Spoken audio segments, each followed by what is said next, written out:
And good morning, good afternoon, good evening, whenever you're listening to this audio or whenever you're watching this video. My name is Rafael Vasquez, and this is your show, Líderes del Futuro.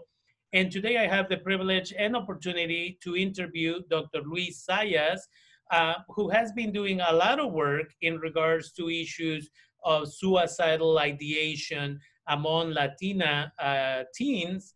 And so I want to welcome you to the show, Dr. Sayas. And as I welcome you to the show, if you could give us a little bit of information about your level of education and how it was for you to go through all those different steps in obtaining your doctorate. Okay. Well, first of all, let me thank you for inviting me to talk about a topic that's very important to me, but also is important to our community. My higher education, I was, like many, the first person in my family to go to college. And so I'm very proud of that. I know that it's been very important for my family to do that, to have someone do that. And then from there, I became very enamored of the world of the mind and thinking and thoughts and helping others.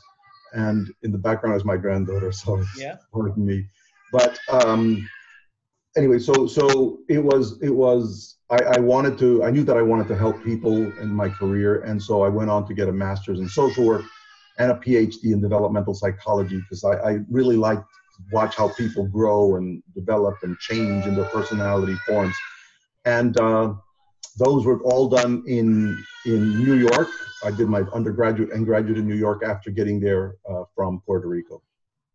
And so again, it took you a long time, but you achieved that. You ended up with a bachelor's degree, you ended up with 3 master's degrees, and then you ended up with the PhD, which again, as a person of color, as an individual who's first in their family to go to college, we know for sure is not easy. And I want to talk about this problem that we have, this huge problem that we have with Latina girls, teens, and again, this ideation of suicide and what causes it. As you well know, in the Latinx community, a lot of our parents, especially first generation immigrant parents, you only go to see a therapist because you're crazy, and we're not crazy, because if you're crazy, then that reflects on my parenting skills, and therefore you're definitely not going to go to therapy. And this is something that just gets passed down from generation to generation. And as a result of that, we know that a lot of girls are suffering in silence. Um, can you talk to us about, one, why did you choose to do this research? And what is it that you have found out? Well, it was early on in my career when I was in New York City and working in emergency rooms in the New York City hospitals. And one of the things we were seeing were young Latinas coming to the emergency room following a suicide attempt. And that caught my attention, and it was something I was really fascinated by. Why was it that it was our girls that were coming in greater numbers? And we're talking about the late 70s, early 80s. And that really triggered an interest in me. But when I went to the library and took journals to find out what I could learn about it, there was nothing, absolutely nothing. One study that had been done in late 1950s about Puerto Rican women in the South Bronx, but that was it. And so with that, I began to think more about it, talk to colleagues, write, present, and many years later was I able to then get the financing to do a large study. And so that's really where it started. And it's a concern. It's a concern because why was it that we were seeing so many more Latinas in communities where they were underrepresented, insofar as they were overrepresented in the population that was coming to the clinics, but underrepresented in the local populations, or just kind of average or normal in their numbers within the population. And that began a literally 40-year a journey of learning more and studying. Yeah, and what I've read, you ended up publishing a book that in 2011 about the same topic. It says Latinas attempting suicide when cultures, families, and daughters collide. And I think that a lot of your research has focused again between the immigrant community, the parents who migrated, and the children who either migrated here at a younger age or were born in the United States, and how suddenly there's like a conflict between the culture of the parents and the culture of the United States that the Mhm. children really grew up in. Can you explain to us how that again leads to these girls attempting or planning suicide? Mhm. Okay. Yes, and I think we have to think about it for your audience. Think about three streams coming together, confluence. And one stream is the girl's own development. That is, what happens to youth in general. Teenagers want to become more autonomous. They want to be free. They want to do what they want, and their thinking, their cognition is developing. They feel that they should be more independent behaviorally and emotionally, and so we have that natural progression. The other is that we have the family's own abilities to manage. That's a second stream that's coming to this center.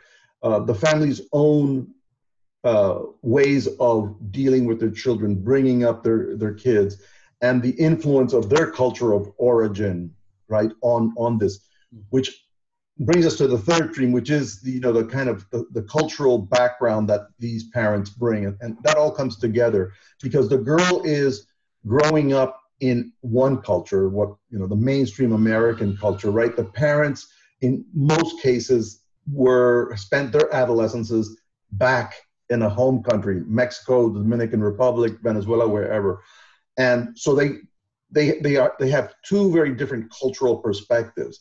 And the parents might, in that third stream, be more likely to follow the cultural demands of their cultures of origin. For example, a young lady's virginity, being dedicated to the family and to the home, taking care of younger siblings, all of the things that have been very traditional in Latino cultures for decades, right? And so when you have those three coming together and families are not able to deal with that effectively, you then have the risk of a suicide attempt by the girl when she gets frustrated. So just to give you a typical picture, so there's not really a typical picture, but the girl's 14. That's the average age. She's 14. She's awakening physically, emotionally, cognitively. She's going to school, being more independent. The kids are kind of further ahead culturally than, say, their own parents. And so there's that influence. Then, of course, she might find someone she likes, same sex or opposite sex. There might be a romance, and then parents don't want her necessarily to have all the freedom that she wants. They don't want her to date.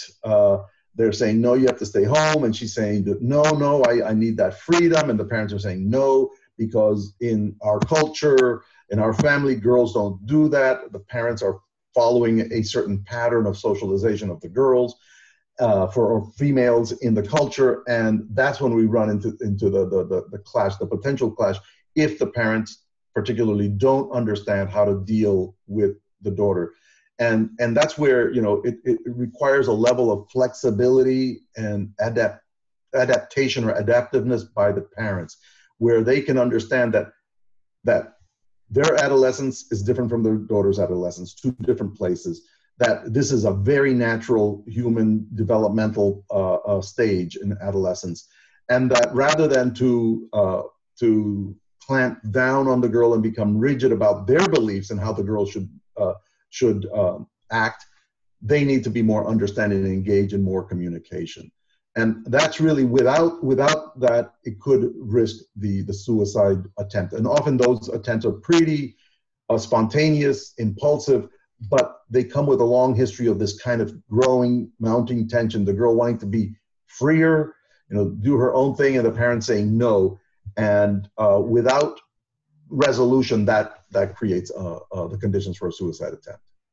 And you've been studying this for a long, long time. I know that, again, you wrote that book. What have you seen, if anything, in the immigrant population in regards to are we getting better at how we talk with children about, again, those type of freedoms, about learning to develop their own person? Are we not changing at all? Is suicide ideation still a humongous problem? Because to be honest, I am aware of it because I talked and I've been working for over 24 years with youth in this community of Sonoma County, California. But people really don't talk about this stuff. And I will always remember I did a lecture for over 100 parents, immigrant parents. And I remember I did a lecture, this is probably 10 years ago, and I said, you need to talk with your boys about how to be respectful of young ladies, this and that. You need to talk to your daughters about, again, safe sex and everything else. And I remember that a mom raised her hand, asked for the mic, and she said, my daughter is 13 years old. I'm not going to talk to her about sex. She can talk to her friends about sex. My thing was about preventing, what is it called, pregnancy. That's why they should talk to their children, both boys and girls. And the mom was like, I'm not going to talk to her. That's why she has her friend. And it's like, if her friend is as ignorant as your daughter about the issue, what's going to happen. Are things getting better? Are people talking to each other? Are they not talking to each other? That's a really good question, because it's a hard one to answer, which is why it makes it a good question, because we see different patterns that depending on the parent's level of education, chances are they understand what their daughter's needs are. In our research, we found that parents with higher educational achievement, even high school or just 2 years of college or trade school, had much more information and ways of dealing with their daughters than less educated families. One of the things we found too is that the girls whose mothers worked outside of the home, were employed, were less likely to attempt suicide, and mothers knew how to deal with their daughters, in part because the mothers were outside. And the mothers were hearing from other women and other men at work about how their teenagers are dealing. And so by listening, you hear, oh, that's how they do it in their home. Maybe I'll try that with my daughter. So they bring home a certain information, even though they may not have the education. They've learned from what's out there and what other families are doing. The other thing is that it helps the girl to know that mom is out there working. There's a certain level of modeling that goes on, and a sense of pride that the mother brings, that she can put money down on the table and say, this is my contribution to the family. I think that's really great for the girls. What we still have, though, is the struggle between the first generation, the parents coming with their traditional views, and the child. And, kids will acculturate, they'll adjust to this culture much more rapidly than their parents, right? So and parents are a little slower. The kids move very quickly. And so that's where the struggle is. And for teachers, or counselors, social workers, psychologists, I think what we've got to understand is that, that difference is not just a generational gap, which all cultures have, the parents and the kids, there's always, but we add on top of that a layer of the acculturation gap. Yeah. Our girls, and many immigrant girls, especially from traditional societies like ours, face this hard, kind of this hard second gap. So it's not just one, it's two. And so the parents really have to begin to understand that, they've got to change with the times. What we have learned over time is that if a child if a child is born in the U.S. to immigrant parents, she will acculturate faster. And depending at what age she arrived in the U.S. as a child, as an immigrant child, that will affect the chances of a suicide attempt. Girls who arrive in the U.S. before the age of 13 look more like the girls who were born here and are acculturated or enculturated to the U.S., whereas a girl who arrives at 14, 16 is much more ensconced in her original culture, the Dominican Republic, Venezuela, Mexico, wherever it is, and that they are much already more aligned with their parents, and so the risk of a suicide attempt there is lowered. I mean, there are many reasons that kids attempt suicide and think about suicide. It's not just family issues, because there are issues of friends and their own psychopathology. Sometimes kids do have problems. But we have seen the pattern of the suicide attempts among these girls very frequently, although they don't result in death, which is the great thing. But it's just that they harm themselves. They repeatedly harm themselves. And who knows, one day they could make a mistake and die from the suicide, even though they didn't want to really die. One interesting thing about the issue you raised earlier of the mental health issue is that so long as when I was in practice, families were okay with bringing themselves and their families members to me to get consejos. Mm-hmm. But if it was for terapia, yep. No way. Because like you said before, terapia implies, that there's an illness, a mental illness. Consejos, well, we get consejos from friends, families, comadres, priests.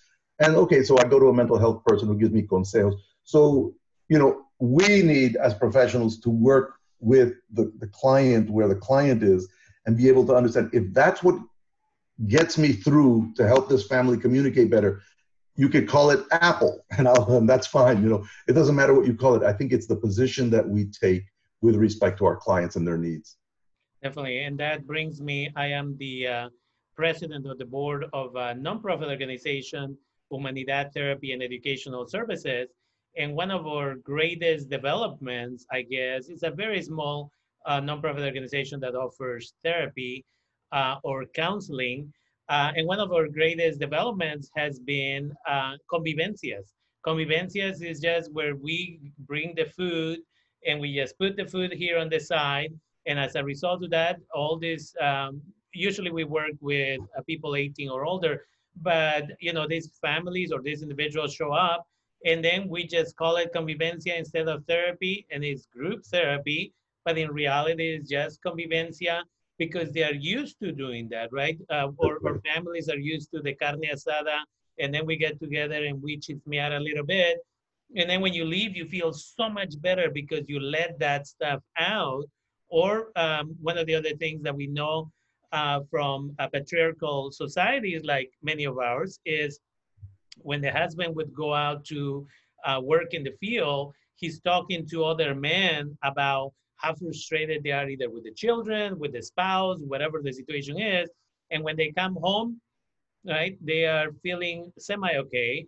And back in the days when women would go to the river or to the, some other area to wash the laundry, and they would go to with a comadre, with a neighbor, and they would just like wash their laundry next to each other by a rock, and they would talk to each other about, oh, this is the frustration of today and this and that. They would sit there, they would let the clothing dry with the sun and the air, and then when they're walking home, they feel much, much better. And so it's that idea, you're right, is about not calling it therapy because therapy is definitely not something that people feel very comfortable with.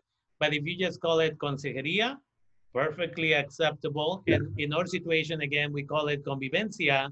And it's something that eventually we're going to teach people in California, therapists in California, and in other parts of the United States, how to properly conduct convivencias so that Latinx families will be able to get the most out of it. Yes. But yeah, I think it makes a lot of sense if you just change it, the title to whatever they want to hear, as long as the work gets done. Yes. Let me just, if I could just interrupt you, I'm sorry, to the idea of convivencias, right? To chat, to platicar, right, is so essential. And if you think about the culture where the sense of personalismo is so important to us, right? Rather than a therapist getting right to work, so what's the problem? No. Oh, where are you from? ¿De dónde es usted? And you're finding out, oh, see, I know that market. Oh, yeah, I've shopped there before.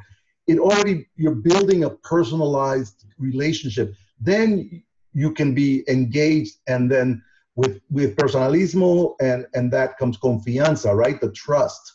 Now I can trust this person because I have a sense of who he is. I know he's a father, he's a grandfather, she's a mother, whatever the case might be, but you know something about the person. It's so important. And for too long, American psychotherapy always had the idea of the blank screen. Yeah. The therapist should not be an actor in the process, but rather an anonymous. And that doesn't work for people who live under this this value of personalismo. It's so important. Yeah, yeah, and again, I think that some schools that prepare or train future therapists still don't do the right training in being able to say, if this is the population you choose to work with, you're going to have to also release some of your information. Yes, I'm married. Yes, I have children. Yes, I live in your own community. Therefore, we share these commonalities. Let's work together on making sure that you're going to be a successful member of the community. Yes. Um, Going back for a second, you talk about what is it called? Enculturation. I usually talk about enculturation, deculturation, culturation, and the fact that as long as we are people of color with darker skin, we'll never be able to assimilate. When I teach my classes at Santa Rosa Junior College, in your book, do you cover some of those issues as part of the difficulties between parents and children? I do cover it, and in general, we have to think about what the challenges are for our kids, depending on how they look, the color of their skin, the hue of their skin, right, the texture of their hair, all of that makes a difference. Yeah. And I think that we've got to take into account in the work with our young ladies and young men, because there's a lot that comes back at them from the world that they don't want to receive, the discrimination, the rejection, the so-called microaggressions, all of those things that go on. And even the lack of expectations from teachers. Oh, go to the junior college. You're smart, but don't go up to that big college because you can't make it there. All of those things I think we're having to deal with.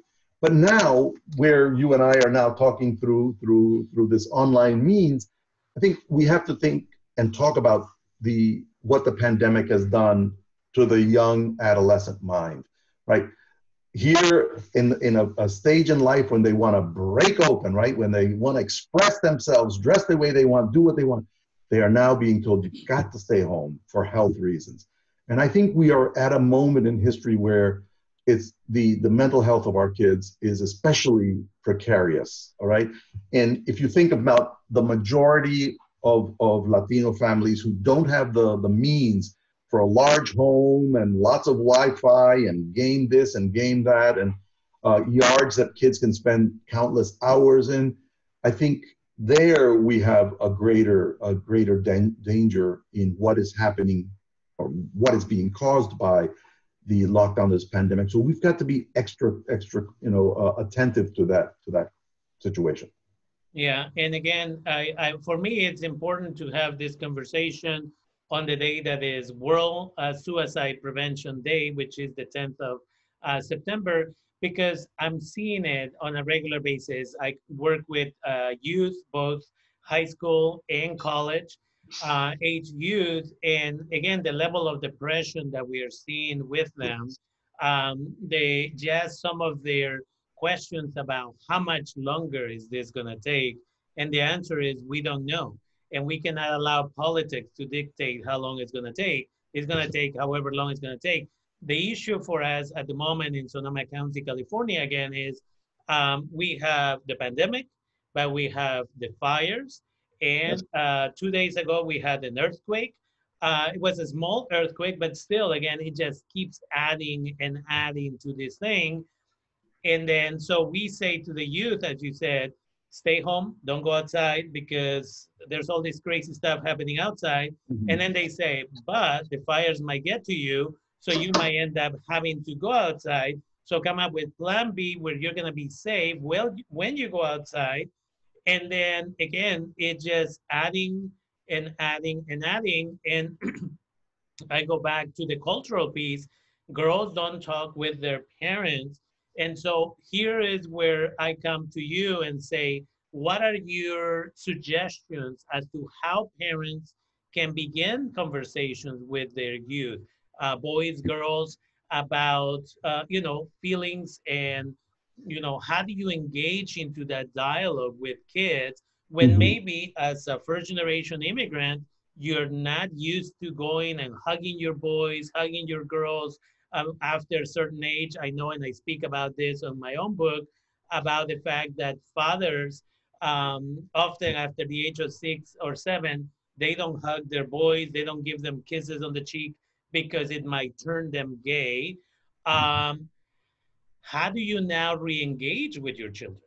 Okay. One of the ways that we have found as therapists over the years is storytelling. And I'm talking about making up stories. I'm talking about children learning who their parents are, who my parent was as a child, what he experienced, what she experienced, but not in a way that, oh, when I was a kid, not in that sort of scolding, teaching manner, but rather, oh, yeah, let me tell you about when I was your age, about that time, where we can the child begins to have a sense of their own personal history, like a family history. And that's so important to have those connections, because children need to know who they came from and who their ancestors are or were. And I think that's really important. So families can do that. We found that in our study that there was a scale that had six steps, and the highest step was the best. So with every one step of improved communication among a mother and a daughter, the chance of a suicide attempt was reduced by 50%. And it's almost obvious. The better connected kids are to their families, the better outcomes they have. But we had to prove it through research. And I think that's what I would talk parents. It's not about telling your kid, no, I gotta say so, that sort of thing, but rather, well, let's talk. And how about you, Mija, and really engage, not in a punitive learning sort of way, but this is my story. And I think, kids will respond to that. The other thing that's so important are family rituals. All right, we need rituals in our lives. And it's not just, every Thursday night taking out the garbage. That's a routine, but a ritual that says, okay, every Sunday we're going to gather together at 4 p.m. Luciano over there is going to set the table. Petra over here is going to help mom with this or that. And dad's going to do this. And it tells, a kid that this is important to us. This tells the world, this is who we are as a family. And I think in the migration passage, many of those rituals are lost. And in another time, we'll talk more about detention and deportation and what happens in detention when all of those rituals are taken away from families. And I think when we re-engage children in those kinds of rituals, this is my family. This is who my mother was. This is who I am. I think that kind of storytelling and communication can do a lot of preventive work, and not just preventive, but healing after an attempt. Yeah, one of the things that I started as a result of a colleague originally started it, and then with a group of people she works with, which tend to be migrant, and then I created my own version of it. And because of the pandemic, we're doing Loteria night, and I don't have family of my own. So I open it up, and I think I have like 12 families every Wednesday in this room from 7 p.m. to 8:30 p.m. I come up with gifts. People give me gifts for them, and then for an hour and a half. And at first, it was interesting because it was just adults, and eventually, some kids showed up. A kid named Kevin. Now we even name a gift after Kevin. And so he feels very involved. And now we have kids as young as 7 playing Loteria with us. And they get frustrated just like everybody else when they don't win. And they get super excited when they win. And as soon as I finish, I get in my car and I go and deliver all those gifts throughout the city. And they are so excited when they open the door and they're like, here's your present. And they're like, oh, thank you. I'll see you next week for Loteria. And I remember, right, that with my father and my mother in Mexico, decades back, we did have a family night. We may have had a lot of trauma growing up and everything else, but one night a week, we either play some type of card game or we play dominoes or we play something else. And you're right. I think that this is how you bring them. It could start with a game that leads to a discussion and it goes back and forth. How was this? How was that? Rather than sitting the kids down and kind of forcing them to do something, this could be something that develops into a healthy interaction with them. That's right. Yeah. That's right. I think that's very right. Yeah, good. Any final comments? I want to remind people that a couple of things. One, your book is called Latinas Attempting Suicide: When Cultures, Families, and Daughters Collide. It was published in 2011 but it's the work that you've always been doing. I also want to remind people that if you know somebody who may be suicidal, always, and I always tell people this, write the 1-800-273-8255 number, posted in large numbers and letters on the fridge, in their bedrooms, whatever it is, and just tell them that you love them. It could be an adult, it could be a child. Again, 1-800-273-8255. Any other final recommendations? No, I would only say in parting is that I think, like any journey, it starts with a first step. And with families, it's that first conversation. It's hard. It might be hard to open up that conversation, the communication, but that first step can be the first one in a long journey. Definitely. Thank you. My final comment to you all is the English version of my book, Fulfilling the Dream, a guide for immigrant parents living in the United States. The English version should be ready at the beginning of October. And letting you know that as part of that, I created a journal for adults and a journal for youth that should be coming out.